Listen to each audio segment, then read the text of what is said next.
तोला साहब, सर ये फरमाइएगा कि अनोमली कमेटीज़ बना करती थी एक ज़माने में, उसमें आप भी जो वो बड़े उसके अहम मेंबर हुआ करते थे, तो जाहिर है कि एक आदत बंदे को होती है बजट का उसी तरीके से जायज़ा लेने की कि जिस तरीके से आप कमेटी के दौर में लेते रहें। तो क्या एनोमलिटी नज़र आती है सर, ये पूरा जो बजट नए फिस्कल ईयर का आया है, इसमें कहाँ कहाँ आप देखते हैं कि तस्हीह की गुंजाइश है? क्या चीज़ें जो पास हो नहीं सकेंगी और कौन सी चीज़ें ऐसी हैं कि जो गवर्नमेंट बआसानी जो है वो पास करवा पाएगी, और फिर उसका इम्पैक्ट भी सर ज़रूर आना चाहिए? Thank you Fawad. 4 साल तक तो चेयर की मैंने और 5-6 साल मेंबर भी रहा, बट एक वो होता है, और अब मेरा ख्याल है जो टेक्निकल कमेटी के चेयर हैं बहुत माशाल्लाह समझने मेरा छोटा भाई है, और ही is very good at it. Law के बारे में नॉलेज, टैक्स के, बिजनेस के बारे में बहुत अच्छी नॉलेज है, आसिफ हारून है, and he is very good. तो I am sure and good luck to him. अच्छी बात है, उनको अब लोगों को आगे आना चाहिए। काफी सीनियर मेंबर्स हैं उस कमेटी में भी, तो इंशाल्लाह आई होप कि they will address the issue accordingly. देखिए, जो सबसे बड़ा मसला इस बजट में आया है, और जो आपने अगर हमारी कमेंट्री देखी हो तो उसका पहला पेज जो टाइटल कवर था ना, दैट एक्सप्लेन्स एवरीथिंग। वो कहते हैं ना, द पिक्चर टेल्स 1,000 वर्ड। तो वो सारी अगर आप अपने नाज़रीन को दिखा देंगे। कार्टून कहाँ से लाए हैं आप तौला साहब? मैंने खुद ने तख्लील किया है, तख्लीक मेरी है, और ये मेरी सोच के अक्कास थी, और इसमें ये अक्कासी भी मेरी थी। इससे 3 दिन पहले अगर आपने देखा होगा, मैं जरा ये कार्टून एक दिखा भी दूं। इस कार्टून में टैक्स पेयर को एफबीआर खींच रहा है और नॉन टैक्स पेयर के पास अशरफियाँ हैं, और पीछे एक IMF जो है वो नारेबाजी कर रहा है, खुशी का इजहार कर रहा है।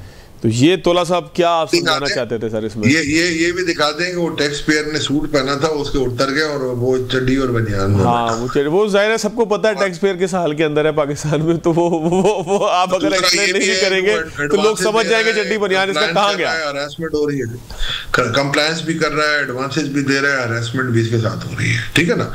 तो what I am saying my dear friend के ये टोटल अक्कासी कर रहा है पूरे टैक्स कल्चर की हमारे।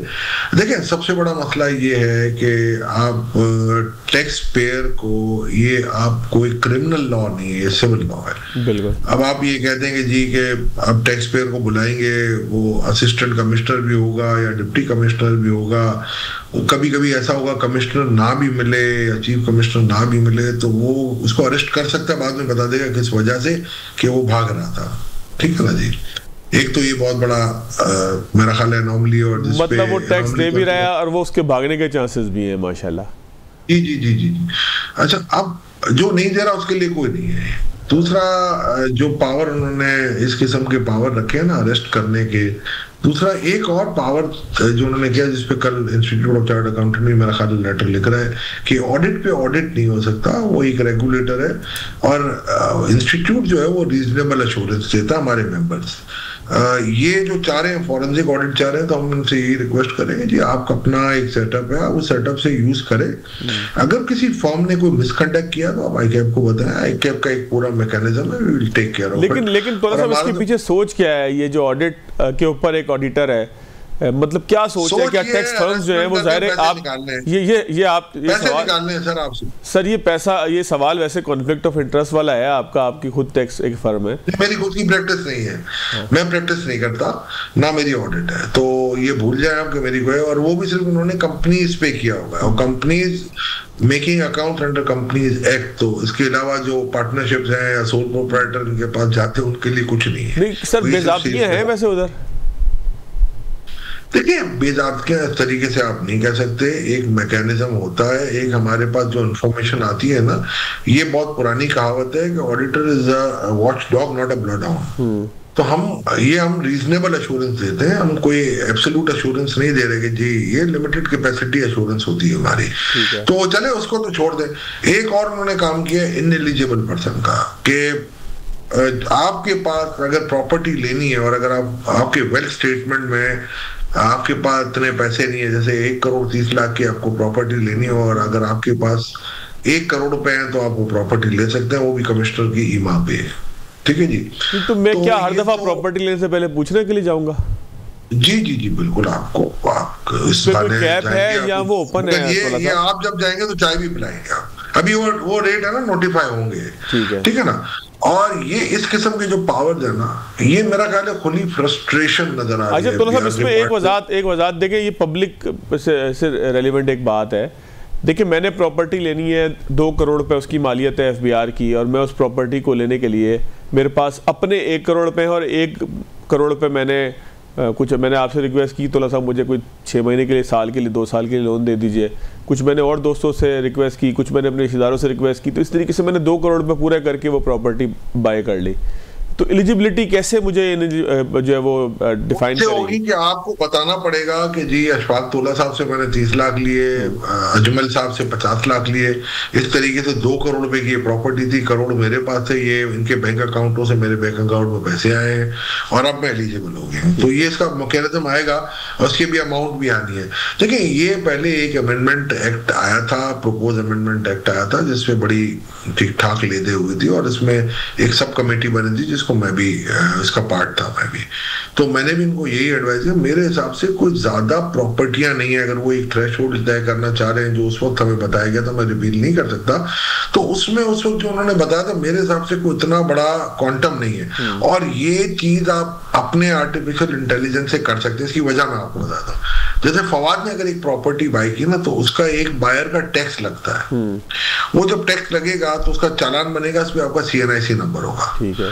अब जब वो चालान जाए आपका सिस्टम के अंदर, तो सिस्टम खुद ये आइडेंटिफाई कर ले कि लास्ट वेल्थ स्टेटमेंट में क्या आप एलिजिबल थे कि नहीं, और अगर आप थे तो आपको कुछ नहीं, और अगर आप नहीं थे तो रिस्पेक्टिव जो जोन का ऑफिसर है वो आपको एक नोटिस दे सकता है कि जनाब फवाद साहब आपके पास तो उतने पैसे नहीं थे, आपने प्रॉपर्टी कैसे लिया, आप जवाब दाखिल कर दें कि मेरे पास तो इनहेरिट आ गया है, क्या मसला हो गया, उधार ले लिए किसी से, क्या हुआ, कुछ भी हो सकता है। बट मैं वही कह रहा हूँ ना कि देखें, हमेशा एक बात याद रखिए, करंट ईयर के टैक्स अफेयर्स को की जवाबदेही मेरी नहीं है। इस तरीके से आपने करंट ईयर टैक्स की भी जवाबदेही कर दी। मतलब अभी आज की भी मैं जवाबदेही करूंगा, अब जो वो कल मैं अभी या परसों इसकी जवाबदेही करूंगा आज की, हालांकि मुझे ये फिस्कल ईयर के एंड पे करनी थी। देखिए आज जून 30 को मेरा ईयर एंड हुआ, 25 को, ठीक है ना, उसका तो मैं जवाबदेह हो गया, मैं रिटर्न फाइल करूंगा, आप मुझसे जवाब ले सकते हैं।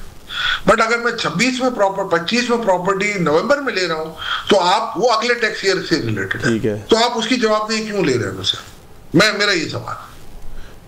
तो साहब इस तरीके से तो फंस नहीं जाएगा एफबीआर ये पूरे एक चुंगल के अंदर, एक दायरे में फंस नहीं जाएगा कि बस वो इन्हीं कामों में पड़ा रहेगा कि अभी क्या हो रहा है, हालांकि उसके पास तो गोशवारा आने के बाद तैयार होता है। जब हमारे मोहतरम फाइनेंस मिनिस्टर साहब ने ये फरमा दिया कि अगर ये पावर मुझे नहीं मिलते तो मैं मिनी बजट लाऊंगा और 500 अरब के और टैक्स लगाऊंगा, आप मुझे बताएं कि कहां आप जाके रोएंगे? तो सब इसके पीछे सोच क्या है? मैं समझना ये चाह रहा हूँ कि ये काम बढ़ा के भगेड़ा करके देखें आप, अगर आप उससे पूछे ना एक लेमैन की हैसियत से, तो मेरा ख्याल ये है कि हमें जो लोग टैक्स नहीं दे रहे हैं या कम टैक्स दे रहे हैं उनको पकड़ना चाहिए, बजाय इसके कि इस सारे सर्किल के अंदर ही हम घूमते रहें कि आज नवंबर में क्या हो रहा है, दिसंबर में क्या हो रहा है, पूरा साल ही एफबीआर जो है एनफोर्समेंट में लगी रहेगी। बहुत ये फ्रस्ट्रेशन है।